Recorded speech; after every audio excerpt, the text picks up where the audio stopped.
ഈ സ്ത്രീയെ ഉണ്ടല്ലോ മുന്നിൽ ഇരുത്തിക്കൊണ്ട് മാസ്റ്റർബേറ്റ് ചെയ്തു. അതെ, അത് മാത്രമല്ല,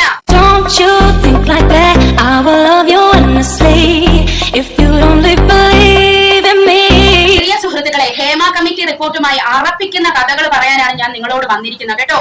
നമ്മൾ ദൈവങ്ങളായി കാണുന്ന പല നടന്മാരുടെയും വൃത്തികെട്ട അതിക്രൂരമായ കാമഭ്രാന്തുള്ള മുഖങ്ങളാണ് നമ്മളിപ്പോൾ കണ്ടുകൊണ്ടിരിക്കുന്നത്. ഇവർക്കൊക്കെ ഇത്രയ്ക്ക് സെക്ഷൽ ഫ്രസ്ട്രേഷൻ ഉണ്ടോ എന്ന് നമ്മൾ തന്നെ സ്വയം ചിന്തിച്ചു പോകുന്ന ഒരു രീതി. സുഹൃത്തുക്കളെ, ഇത് ഏറ്റവും കൂടുതൽ ബാധിച്ച ഒരു സ്ത്രീയെ പറ്റിയാണ് ഞാൻ ഇന്ന് പറയാൻ പോകുന്നത്. ഈ നടിയുടെ പേരെന്ന് പറയുന്നത് രേവതി സമ്പത്താണ് കേട്ടോ. ഞാൻ അവരുടെ ഫോട്ടോ ഒന്നും ഇവിടെ വെക്കുന്നില്ല. നിങ്ങൾക്ക് 24 ന്യൂസ് ചാനലിൽ പോയി നിങ്ങൾക്ക് കാണാവുന്നതാണ്. എല്ലാ ന്യൂസ് ചാനലും ഒക്കെ ഉണ്ട്. കേൾക്കേണ്ടി വന്ന അവരെ മെന്റൽ ട്രോമയിലോട്ട് കടത്തിവിട്ട ഒരു നീചന്റെ അതിക്രൂരമായ പ്രവൃത്തിയാണ് ഞാൻ ഇന്ന് നിങ്ങൾക്ക് പറയാൻ പോകുന്നത്. പ്രിയ സുഹൃത്തുക്കളെ, +2 കഴിഞ്ഞപ്പോഴാണ് നമ്മുടെ രേവതി സമ്പത്തിനെ ഈ ഒരു ഫോൺ ചെയ്യുന്നത്. അത് കഴിഞ്ഞ ഒരു 1.5 വർഷം ഇയാളെ ഇടയ്ക്കൊക്കെ വിളിച്ച് മോളെ എന്തുണ്ടെന്നൊക്കെ പറഞ്ഞ് വളരെ സ്നേഹത്തോടു കൂടി ഈ കുട്ടിയുടെ അടുത്ത് കാര്യങ്ങളൊക്കെ അന്വേഷിച്ചു പോന്നു. അത് കഴിഞ്ഞ് ഈ കുട്ടിക്ക് ഒരു 20-21 വയസ്സ് പ്രായമാകുമ്പോൾ ഈ മനുഷ്യനുണ്ടല്ലോ, അപ്പോൾ അതിനിടയ്ക്കൊന്നും ഈ മനുഷ്യൻ എങ്ങനത്തവനാണ് എന്ന് ഈ കുട്ടിക്ക് ഒരു പിടുത്തവും കിട്ടിയില്ല. കാരണം ഇതിന്റെ പ്രായം +2 ആണ്. അപ്പോൾ ഇദ്ദേഹത്തിന് എന്തെങ്കിലും ഒരു തെറ്റായ ഒരു ഇതുണ്ടോ എന്നൊന്നും അദ്ദേഹത്തിന്റെ വാക്കുകളിൽ നിന്നൊന്നും ആ കുട്ടിക്ക് മനസ്സിലായില്ല. അത് മാത്രമല്ല, മോളെ മോളെ എന്ന് വിളിച്ച് വളരെ സ്നേഹത്തോടെയാണ്, കരുതലോടുകൂടിയാണ് സംസാരിക്കുന്നത്. ഈ കുട്ടി നോക്കുമ്പോൾ എന്താ, നായകൻ എന്ന് പറയുന്നത് അച്ഛന്റെയും അപ്പൂപ്പന്റെയും ഒക്കെ പ്രായമുണ്ട്. അതുകൊണ്ട് ഈ കുട്ടി അത് വേറൊരു രീതിയിൽ ചിന്തിച്ചതുമില്ല. ഇദ്ദേഹം വളരെ മാന്യമായാണ് സംസാരിച്ചത്. അത് കഴിഞ്ഞ് ഇതിന് 20-21 വയസ്സ് പ്രായമാകുമ്പോൾ ഉണ്ടല്ലോ, ഈ കുട്ടിയെ സുഖമായിരിക്കട്ടെ എന്ന് പറയുന്ന ഒരു മൂവിയുടെ പ്രീവ്യൂ ഷോയിന് ഈ കുട്ടിയെ ക്ഷണിച്ചു കേട്ടോ, ഒരു തിയേറ്ററിലേക്ക്. തിയേറ്ററിന്റെ പേരൊന്നും ഞാൻ പറയുന്നില്ല.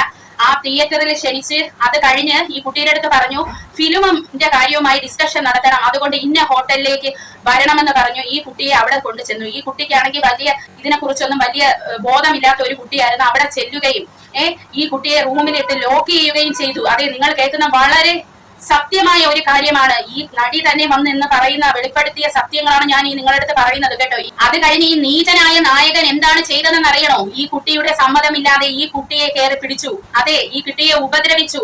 അത് മാത്രമല്ല, ഈ കുട്ടിയുടെ അടുത്ത് പറഞ്ഞു, നീ എന്നെ ഇൻസേർട്ട് ചെയ്യാൻ സമ്മതിച്ചില്ലെങ്കിൽ നീ ലിക്ക് ചെയ്താൽ മതി എന്ന് വരെ അവൻ പറഞ്ഞിട്ട് ഈ കാബാലികൻ അല്ലെങ്കിൽ ഈ ഒരു നരനായാട്ട് നടത്തുന്ന ഇവനുണ്ടല്ലോ, ആ കുട്ടിയുടെ മുന്നിൽ നിന്ന് മാസ്റ്റർബേറ്റ് ചെയ്തു. അത്രയ്ക്ക് അതിക്രൂരമായാണ് ഈ പറയുന്ന ഒരു നടൻ ചെയ്തതെന്നാണ് ഈ കുട്ടി ഇന്ന് വെളിപ്പെടുത്തിയിരിക്കുന്നത്. അന്നേരം ഈ കുട്ടിയുടെ മനസ്സിലുണ്ടല്ലോ പല ചിന്തകളാണ് കടന്നു പോയത്. ഈ കുട്ടി ഹെൽപ്പിന് വേണ്ടി കിടന്ന് സീക്ക് ചെയ്യുന്നുണ്ട്. ആരും വരുന്നില്ല, ആരും രക്ഷിക്കാനായിട്ട് വരുന്നില്ല. ഈ കുട്ടിയുടെ മനസ്സിൽ കൂടെ പോയത്, ഞാൻ ഇന്നിവിടെ ജീവനോടെ എനിക്ക് പുറത്തു പോകാൻ കഴിയുമോ, എന്റെ അച്ഛനെയും അമ്മേനെയും എനിക്ക് കാണാൻ കഴിയുമോ എന്നുള്ള ഒരു പറയുമ്പോഴുണ്ടല്ലോ, ഈ ഒരു നായിക കരയുവാണ്. ഇന്നും അവരെ അതൊക്കെ എത്രത്തോളം മെന്റലി ഹേർട്ട് ചെയ്തു, അല്ലെങ്കിൽ ഒരു മെന്റൽ ട്രോമ അവരുടെ മനസ്സിൽ കിടക്കുന്നെന്ന് നിങ്ങൾ ചിന്തിച്ചോളണം. അവസാനം ഈ കുട്ടി റൂമിൽ നിന്ന് പോകുന്ന സമയത്ത് ഞാനിത് പുറത്ത് പറയുമെന്ന് പറഞ്ഞപ്പോൾ ഈ നീചനായ ഈ ഒരു നായകനുണ്ടല്ലോ എന്താണ് പറഞ്ഞതെന്നറിയാമോ? നീ പോയി എവിടെ വേണമെങ്കിലും പറയടി, എന്നെ ഒരു ചുക്കും ആരും ചെയ്യാൻ പോകുന്നില്ലെന്നാണ് ഈ നടൻ പറഞ്ഞത്. അത്രയ്ക്ക് ധാർഷ്ട്യമാണ് നമ്മുടെ ഈ നടന്മാർക്ക്. അതെ, അവരുടെ ചിന്ത അവരുടെ മുകളിൽ ഒന്നും പറക്കില്ലെന്നാണ്. പക്ഷെ പ്രിയ സുഹൃത്തുക്കളെ, എവിടെയാണോ നീതി നിഷേധിക്കപ്പെടുന്നത് അവിടെ ദൈവം പ്രവർത്തിക്കും. അതിൽ വിശ്വസിക്കുന്ന ഒരാളാണ് ഞാൻ. അതുകൊണ്ടാണ് ഞാൻ അങ്ങനെ പറഞ്ഞത്. അത് കഴിഞ്ഞ് ഈ കുട്ടി ഇത് വന്ന്, അതായത് ഈ നടി വന്ന് ഇത് പുറത്ത് പറഞ്ഞപ്പോൾ അന്നത്തെ കാലത്ത് ആരും ഈ നടിയെ സപ്പോർട്ട് ചെയ്തില്ല. ഈ നടി ഒരു അഹങ്കാരിയായി എല്ലാവരുടെയും മുമ്പിൽ അങ്ങനെ ആ നടിയെ ചിത്രീകരിക്കപ്പെട്ടു. ഈ നടി അറ്റൻഷന് വേണ്ടിയാണ് ഇങ്ങനെയുള്ള പ്രസ്താവനകൾ ഇറക്കുന്നതെന്ന് പറഞ്ഞു. അതേ പ്രിയ സുഹൃത്തുക്കളെ, തന്റേടിയായി ഒരു സ്ത്രീ എപ്പോഴാണ് തന്റേടിയാവുന്ന? അവളെ ഇഷ്ടത്തിനൊത്ത് ജീവിക്കാൻ തുടങ്ങുമ്പോഴും അവളുടെ അഭിപ്രായങ്ങൾ മുഖത്ത് നോക്കി പറയുമ്പോഴുമാണ് ഒരു സ്ത്രീ തന്റേടിയാവുന്നത്. അത് നിങ്ങൾക്കും തോന്നിയിട്ടില്ലേ? അതെ, അതേപോലെ ഈ സ്ത്രീക്ക് അവരുടെ സിനിമാ മോഹം വെച്ച് കെട്ടേണ്ടി വന്നു. അത് മാത്രമല്ല, വേറൊരു നടൻ അടിച്ചു വാ കേറി മോനെ എന്ന് പറഞ്ഞ ആ നടനുണ്ടല്ലോ ഈ കുട്ടിയെ ഫോൺ ചെയ്തു. ഈ കുട്ടിയുടെ നമ്പർ ഈ കുട്ടിയുടെ സമ്മതപ്രകാരം ഇല്ലാതെ ഒരു ഫോട്ടോഗ്രാഫറാണ് ഈ നമ്പർ അടിച്ചു കയറി വാ മോനെ നടന് കൊടുത്തത്. അവസാനം ഈ കുട്ടിയെ ഫോൺ ചെയ്തിട്ട് ഇദ്ദേഹം എന്തെന്നറിയാമോ പറഞ്ഞത്? അതായത് തനിക്ക് സെക്സിന് താല്പര്യമുണ്ടോ, തനിക്ക് ഇഷ്ടപ്പെട്ട സെക്സ് പൊസിഷൻ ഏതാണ്, അത് കഴിഞ്ഞ് വഴങ്ങത്തില്ലെന്ന് കണ്ടപ്പോൾ ഈ കുട്ടിയുടെ അടുത്ത് പറഞ്ഞു, ഞാൻ ഇത്ര ദിവസം കേരളത്തിലുണ്ട്, അതുകൊണ്ട് ആരെങ്കിലും എനിക്കൊന്ന് സെറ്റപ്പ് ചെയ്ത് തരണം സെക്സിനായിട്ട് എന്നാണ് പറഞ്ഞത്. അതായത് എല്ലാവർക്കും മനസ്സിൽ വിഷമാണ് സുഹൃത്തുക്കളെ, കാമത്തിന്റെ വിഷം. പ്രിയ സുഹൃത്തുക്കളെ, ഞാൻ കഴിഞ്ഞ ദിവസം നിമിഷ ബിജോനെ സപ്പോർട്ട് ചെയ്തിട്ടപ്പോൾ എന്നെ വന്ന് കുറെ പേര് തെറി പറഞ്ഞായിരുന്നു. അപ്പോഴും ഞാൻ പറയുന്നു, ഞാൻ നിമിഷ ബിജോനെ സപ്പോർട്ട് ചെയ്യും, അഞ്ജിത നായരിനെ സപ്പോർട്ട് ചെയ്യും, അതുപോലെ തന്നെ നിലാ നമ്പ്യാരിനെ ഞാൻ സപ്പോർട്ട് ചെയ്യും. എന്തുകൊണ്ടെന്നറിയാമോ?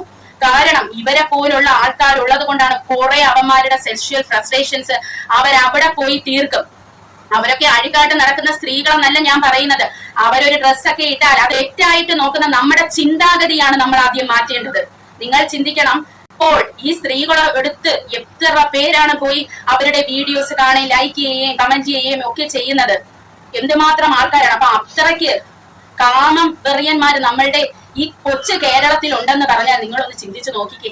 ഇവരൊക്കെ ആരുമില്ല.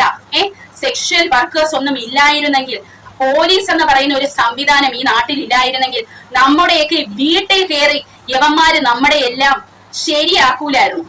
നിങ്ങൾ പറയൂ, ഞാൻ പറയുന്നത് തെറ്റാണോ? പ്രോൺ അങ്ങനെയുള്ള സൈറ്റിലൊക്കെ കയറി യവന്മാര് കാണുന്നതൊക്കെ ആരെങ്കിലും മണ്ടയ്ക്ക് യവന്മാർക്ക് പ്രയോഗിക്കണം. എന്നാൽ യവന്മാർക്ക് ഒരു സെക്ഷൽ വർക്കറിന്റെ അടുത്ത് പോയാൽ പോരാ, മര്യാദയ്ക്ക് ജോലി ചെയ്ത് നടക്കാൻ പോകുന്ന സ്ത്രീകളുടെ അടുത്തും ഇതും കൊണ്ട് ചെല്ലുകയാണ്. ഇത് സത്യമാണോ കള്ളമാണോ എന്ന് എനിക്ക് അറിഞ്ഞുകൂടാ. ഒരു സ്ത്രീ എന്നുള്ള നിലയ്ക്ക് ഞാനിത് സത്യമാണെന്ന് തന്നെയാണ് വിശ്വസിക്കുന്നത്.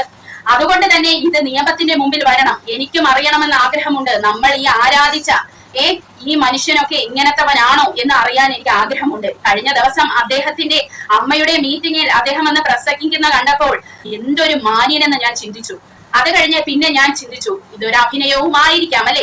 അതുകൊണ്ട് നമ്മൾ ഡൗട്ട്ഫുൾ ആണ്. അപ്പോൾ ഇതൊക്കെ നിയമത്തിന്റെ മുമ്പില് ഇതൊരു കേസ് എടുത്താൽ മാത്രമേ ഇതൊക്കെ സത്യമാണോ കള്ളമാണോ എന്ന് നമുക്ക് അറിയാൻ കഴിയത്തുള്ളൂ. അല്ലാതെ നിരപരാധികളെ നമ്മൾ ക്രൂശിക്കാൻ പാടില്ല. നമ്മൾ എങ്ങനെയാണോ നമ്മുടെ മക്കളെ വളർത്തുന്നത് അതുപോലെയാണ് അവർ വരുന്നത്. അതായത് സ്ത്രീയെ എപ്പോഴും ഒരു പുരുഷന്റെ കീഴിൽ അടിമയായി കാണാനാണ് എല്ലാ മാതാപിതാക്കളും പറഞ്ഞു പഠിപ്പിക്കേണ്ടത്. എന്തെന്നറിയാമോ? സ്ത്രീയെ എങ്ങനെ റെസ്പെക്ട് ചെയ്യണമെന്നാണ്. അല്ലാതെ സ്ത്രീ നിന്റെ അടിമയാണ്, നിനക്ക് വെച്ച് വിളമ്പി തരാനുള്ള ഒരു സെർവന്റ് ആണ്, അല്ലെങ്കിൽ നിന്റെ കുട്ടിയെ പ്രസവിക്കാനുള്ളവളാണ് നല്ല പഠിപ്പിച്ചു കൊടുക്കേണ്ടത്. അവളെ റെസ്പെക്ട് ചെയ്യാനാണ് പഠിപ്പിച്ചു കൊടുക്കേണ്ടത്. നമ്മൾ വിചാരിക്കും സ്ത്രീകൾ മാത്രമാണ് സെക്ഷൽ അബ്യൂസിന് ഇരകളാവുന്നതെന്ന്. അല്ല, ഒരു പുരുഷനും വന്ന് അത് തുറന്നു പറഞ്ഞിരിക്കുന്നു. ചായ വിൽക്കുന്നവർ സിനിമാ സെറ്റിൽ ഇവരൊക്കെ സെക്സിന് വിധേയമാകേണ്ടി വരുന്നു. ആണുങ്ങൾ തന്നെ ആണുങ്ങളെ പീഡിപ്പിക്കുന്നു. സ്ത്രീകളുമുണ്ട്. സ്ത്രീ വെച്ചോണ്ടിരുന്നു ഒരു നായകനെ 3 വർഷത്തോളം. നിങ്ങൾക്കറിയാമോ? അതൊക്കെ കിടപ്പുണ്ട്. ഓരോരുത്തർ വന്ന് അവരവരുടെ വിഷമങ്ങൾ പറയുന്നത്. നമ്മുടെ വീട്ടിലെ അച്ഛൻ, അമ്മ, നമ്മുടെ സഹോദരങ്ങള്, നമ്മുടെ ഭർത്താവ്, എല്ലാവരിലും നമുക്കൊരു കണ്ണ് വേണം. ഇവരെല്ലാം നമ്മളൊരു സ്ത്രീയാണ്. നമ്മൾ നിങ്ങളെ ഡിപ്പെൻഡ് ചെയ്തല്ല ജീവിക്കേണ്ടതെന്നാണ് നമ്മൾ സ്ത്രീകൾ കാണിച്ചു കൊടുക്കേണ്ടത്. ഞാൻ മുമ്പ് പറഞ്ഞ പോലെ ഒരു ആണായിരുന്നാലും പെൺകുട്ടിയായിരുന്നാലും അവരെ കൊണ്ടുപോയി ഒരു മാർഷ്യൽ ആർട്സ് ആണ് പഠിപ്പിക്കേണ്ടത്. അല്ലാതെ ആട്ടും ഡാൻസും അല്ല ആദ്യം പഠിപ്പിക്കേണ്ടത്. ഇങ്ങനെയാണ് ഇനിയുള്ള ലോകം. കരാട്ടയോ കുംഫുവോ തായ്ക്വോണ്ടയോ ഒക്കെയാണ് നിങ്ങൾ പഠിപ്പിക്കേണ്ടത്. നിങ്ങൾ ഒരു യൂട്യൂബ് ചാനലിന്റെ അടിയിൽ കേരളത്തിൽ നിന്നുള്ള കമന്റ്സ് നോക്കിയാലുണ്ടല്ലോ, തനി തെറിയും സെക്ഷൽ ഫ്രസ്ട്രേഷനുമാണ് വന്ന് അവന്മാര് തീർക്കുന്നത്. എന്നാൽ കേരളം കഴിഞ്ഞുള്ള ഏതെങ്കിലും ഒരു യൂട്യൂബ് ചാനലിന്റെ അടിയിൽ വന്ന് നിങ്ങൾ കമന്റ്സ് നോക്കൂ. വളരെ മാന്യമായാണ് അവർ കമന്റ് ഇടുന്നത്. അവര് വന്ന് ഇങ്ങനെയുള്ള തെണ്ടിത്തരം ഒന്നും പറയാറില്ല. അപ്പോൾ കേരളത്തിലെ ആണുങ്ങളുടെ പ്രശ്നം എന്താണെന്നൊരു പഠനം തന്നെ നടത്തേണ്ടതായിട്ടിരിക്കുന്നു പ്രിയ സുഹൃത്തുക്കളെ. അതുപോലെ സ്ത്രീകളെ, ഇങ്ങനെ ഫ്രസ്ട്രേറ്റഡ് ആയിട്ടുള്ള സ്ത്രീകളെയും ഇനിയെങ്കിലും നമ്മളുടെ സ്ത്രീകൾക്ക് ഈ പുരുഷ മേധാവിത്വം ഇല്ലാതെ നമ്മുടെ ലൈഫിൽ ജീവിക്കാൻ പറ്റട്ടെ എന്ന് ഞാൻ പ്രാർത്ഥിക്കുന്നു. ആ ഒരു നായികയുണ്ടല്ലോ, അവർക്ക് മനസമാധാനം ഇനിയെങ്കിലും കിട്ടട്ടെ. അടുത്ത ഒരു വീഡിയോയുമായി ഞാൻ വരുന്നതായിരിക്കും. അതുവരെ ബൈ.